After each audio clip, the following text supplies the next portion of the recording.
Marafiki ni watu wa muhimu sana kwenye maisha yetu, na ni muhimu pia kuchagua marafiki wazuri. Tunaona mfano mzuri, Yesu pia alichagua wanafunzi. Hakutaka kutembea na kila mmoja, no, alichagua wanafunzi wa kuongozana nao, wa kuambatana nao. Kwa hiyo hata kwenye maisha yetu pia, kwenye cycle yetu, tuwe na marafiki wa namna mbalimbali, lakini tuhakikishe kwamba hatukosi marafiki ambao ni wacha Mungu, ambao wana hekima ya Mungu ndani yao, kiasi kwamba kuna mambo ambayo yanaweza kuharibika, wanaweza akatusaidia kwa urahisi, kwa sababu kuna mambo mengine ambayo hayawezekani kwa akili za kibinadamu na kwa fahamu za kibinadamu, yanahitaji tu msaada wa Mungu. Na unapokuwa na marafiki wacha Mungu, ni rahisi pia kusaidika mambo yanapokuwa hayajakaa vizuri.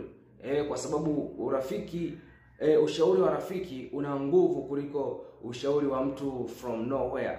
Kwa mfano mtu wa Mungu Ayubu, marafiki zake walipomwendea baada ya kuona kwamba Ayubu mambo yake yameharibika, hali yake ni mbaya, walimwambia kwamba pengine umetenda dhambi, mtu wa Mungu, inabidi utubu mbele za Mungu. Unaona? Lakini marafiki wa Ayubu wangekuwa ni watu ambao ni watu wa kutegemea uchawi, watu wa kutegemea uganga na thanamu.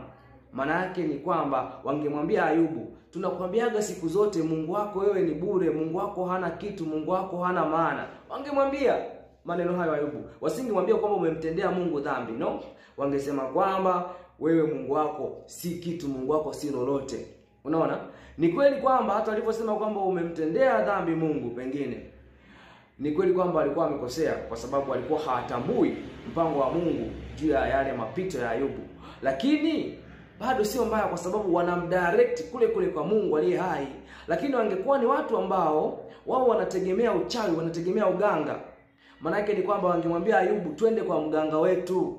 Kuna mganga wetu yuko Sumbawanga, kuna mganga wetu yuko Ngende, kuna mganga wetu yuko Malawi sehemu fulani, kuna mganga wetu yuko Zambia, kuna mganga wetu yuko sehemu fulani kule kwenye kisiwa cha Ziwa Victoria, kuna mganga wetu yuko maeneo fulani.